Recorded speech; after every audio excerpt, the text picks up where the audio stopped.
چیزیں مولا نے بیان فرمائی. بات اگر میں پہنچانے میں کامیاب ہوا مجلس مکمل ہو جائے گی.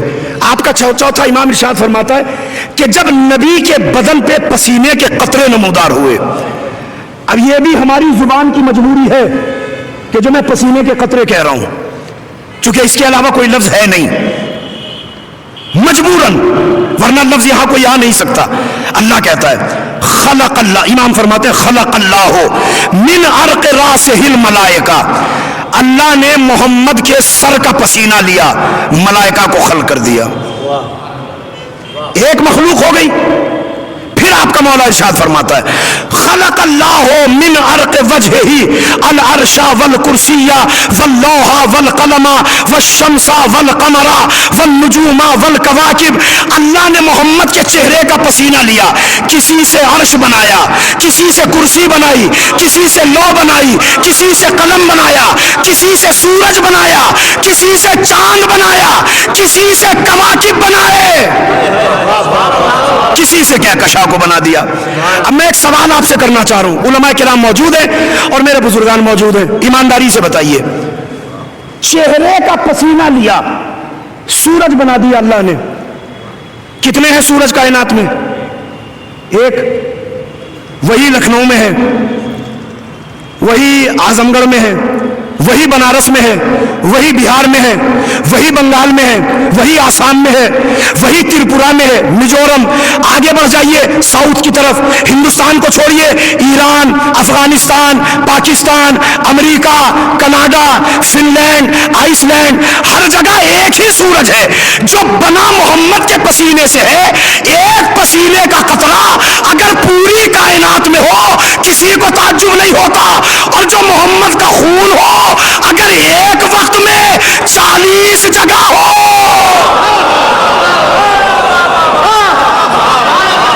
ایک وقت میں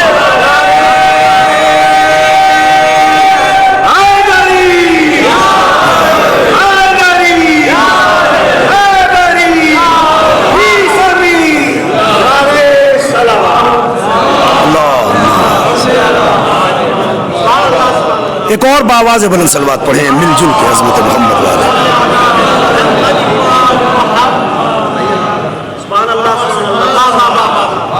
ایک پسینے کا قطرہ ساری کائنات میں گھوم رہا ہے, کسی کو تعجب نہیں ہوتا. بڑے سے بڑا بغض رکھنے والا اگر, اب یہ ایک علم سائنس کی بحث ہے, اب اس میں مجھے پڑھنا نہیں ہے ورنہ بات بہت دور نکل جائے گی اور وقت پھر بہت تھوڑا رہ جائے گا. اللہ نے دنیا میں سورج کو ایسا بنایا ہے کہ اگر سورج نہ نکلے تو یہ رزق بھی پیدا نہ ہو, چونکہ جب تک سورج کی گرمی زمین کے اندر نہیں پہنچتی تو اس وقت تک نہ دانا پھوٹتا ہے نہ رزق پیدا ہوتا ہے سورج. اس کی گرمی بدن انسانی کو نہ ملے تو ایسی ہزاروں بیماریوں کا شکار ہو جائے کہ جن کا علاج دنیا میں کسی میڈیکل سائنس کے پاس نہ ہو اگر سورج کی شعاعیں نہ ملے. آپ نے دیکھا ہوگا کہ اگر موسموں میں کبھی کبھی سورج چھپ جائے تو آپ پریشان ہو جاتے ہیں. کیوں؟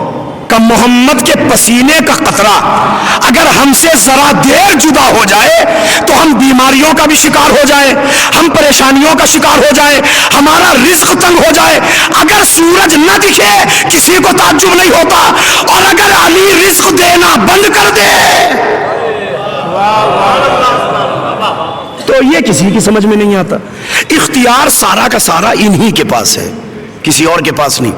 تو یہ چند چیزیں اللہ نے, چہرے کا پسینہ لیا, عرش, کرسی, لو, قلم, چاند, سورج, کواکب, انجم, کہکشاں, یہ ساری کی ساری چہرے کا پسینہ لیا اللہ نے بنا دی. پھر مولا فرماتے ہیں وَمِنْ عَرْقِ صَدْرِهِ الْأَنْبِيَاءَ وَالْمُرْسَلِينَ, سینے کا پسینہ لیا, آدم کو بنا دیا, نوح کو بنا دیا, موسیٰ کو بنا دیا, عیسیٰ کو بنا دیا, 1.25 لاکھ نبوتوں کا تحفہ دے دیا سینے کے پسینے سے. اب یہ بات میرے دل کے بہت قریب ہے جو کہنے جا رہا ہوں. وَمِنْ عَرْقِ ظَهْرِهِ الْكَعْبَةَ وَالْبَيْتَ الْحَرَامَ وَالْبَيْتَ الْمَعْمُورَ وَالْمَسْجُودَ عَلَى الْأَرْضِ زمین پر جتنی سجدگاہیں ہیں محمد کی کمر کا پسینہ لیا، اس سے سجدگاہوں کو بنا دیا۔ اگر علماء اور ذاکرین نہ پہنچے تو میں نہیں سمجھتا کہ کائنات میں کوئی اور پہنچ سکتا ہے۔ پسینہ ہے کمر کا، اور کائنات کی سجدگاہیں محمد کی کمر کے پسینے سے بنائی۔ اب سمجھ میں آیا جب نبی سجدے میں تھے حسین پشت پر کیوں بیٹھے؟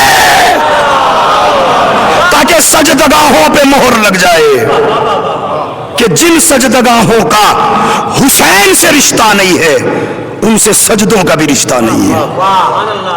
کعبے کو کمر کا پسینہ لیا، کعبہ بنا دیا۔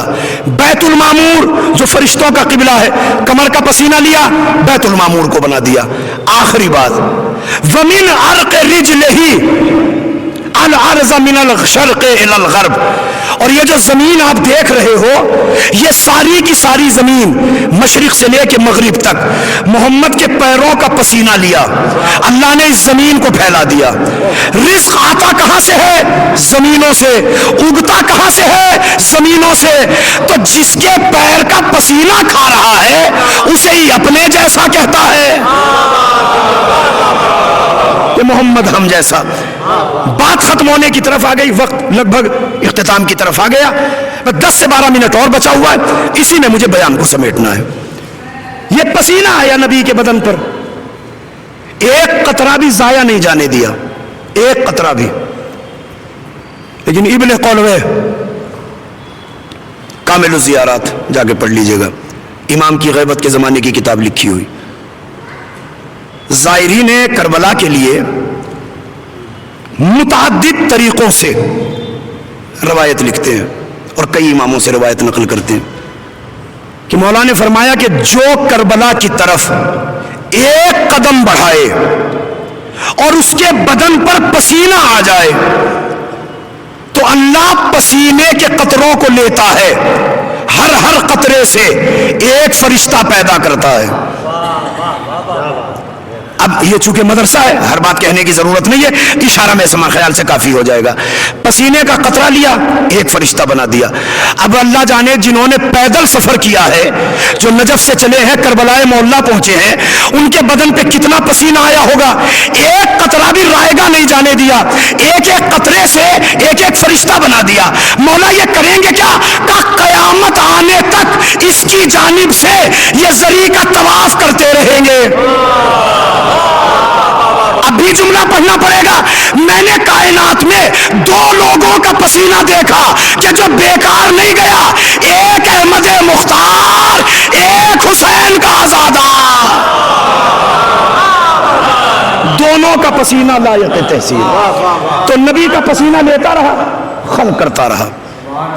اب چونکہ یہ لکھنؤ ہے، شہر ازا بھی ہے اور بزنس کا ہب بھی ہے، کاروبار یہاں ہوتا ہے، بہت زبردست ہوتا ہے، ایک بڑی تعداد ہے جو یہاں پہ رہتی ہے، لاکھوں کی تعداد ہے۔ اگر یہاں کاروبار نہ ہوتا تو یہ لوگ کبھی لکھنؤ میں نہ رہتے، چونکہ آدمی کے پیٹ کا تعلق ہے بڑا گہرا، اور اگر یہ بھرنے کا موقع نہ ملے تو آدمی پریشان ہوتا ہے، پھر کسی اور شہر کی طرف ہجرت کر جاتا ہے جہاں اس کا رزق لکھا ہو، روزی لکھی ہو۔ یہ مثلا سمی بھائی بیٹھے ہیں، کہاں ان کا وطن، کہاں لکھنؤ، بیٹھے کیوں ہیں؟ کیونکہ ان کا کاروبار چل رہا ہے۔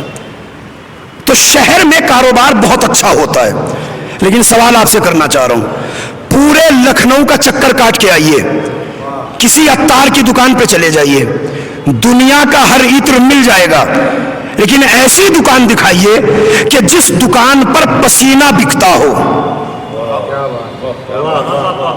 ایک دکان بتائیے، دیکھیے آپ نے آج تک؟ یہ لکھنؤ میں بورڈ لگا ہو، آئیے ہماری دکان پہ یہاں پسینہ ملتا ہے کسی کا ایڈورٹائز دیکھا آپ نے آج تک؟ کوئی نہیں ہے۔ کیوں؟ کیونکہ یہ اتنی حقیر چیز ہے کہ یہ جبین پہ آیا، یہ میں نے لیا، یہ جھٹک کے پھینک دیا۔ اس کی اوقات یہی ہے کہ اگر جبین پہ آ بھی جائے یا جھٹک کے پھینکا جائے گا یا رومال میں جذب ہو جائے گا، اور اگر رومال میں آ گیا تو جو بدبو ہوگی پھر وہ آپ کے سونگنے کے لائق بچے گا نہیں، دھونا پڑے گا۔ یعنی پسینہ اتنا ناقدر چیز ہے کہ کوئی سنبھال کے نہیں رکھتا۔ اب آپ اندازہ لگاؤ، جس کی ناقدر شے انبیاء بنا دے، نبوتیں بنا دے، کعبہ بنا دے، عرش بنا دے، ملائکہ بنا دے، رزق پیدا کر دے، اور یہ تو میڈیکل سائنس بھی کہتی ہے، آج پڑھ لیجئے، کسی سے پوچھ لیجئے، 70 گنا زیادہ پسینے سے خون بلند ہے۔ پسینہ کتنا بھی پست ہو جائے، پست ہوتے ہوتے ہوتے ہوتے 70 گنا نیچے گر جائے، یہاں پسینہ ہے، اس سے 70 گنا زیادہ اوپر خون ہے۔ خون نیچے گرتا رہے گرتا رہے گرتا رہے، 70 گنا نیچے گر جائے، پسینہ ہو جائے گا۔ آخری بات کہنے جا رہا ہوں جہاں تک میری آواز پہنچے، پسینہ کتنی ترقی کر جائے خون نہیں بن سکتا، چونکہ پسینہ پسینہ ہے۔ اب آپ اندازہ لگائیے، کوئی ذات محمد کے سامنے کھڑی ہے اور محمد نے اسے دیکھ کے ارشاد فرمایا، یا علی لحموں کا لحمی، دموں کا دمی، علی تیرا گوشت میرا گوشت، تیرا خون میرا خون۔ اور یہ ساری دنیا جانتی ہے کہ بیٹے کی رگوں میں باپ کا خون ہوتا ہے، تو کیا محمد ایک کافر کے خون کو اپنا خون کہیں گے؟ ناممکن سی بات ہے۔ تو جس کا خون محمد کا خون ہو، جس کا گوشت محمد کا گوشت ہو، وہ عظیم ذات جو قدم بقدم محمد کے ساتھ چل رہی ہے، علی مرتضیٰ۔ نام لے دینا بہت آسان ہے، سن لینا بہت آسان ہے، لیکن مولا علی کی بچپنے سے لے کے آخری وقت تک کی زندگی کو دیکھیے۔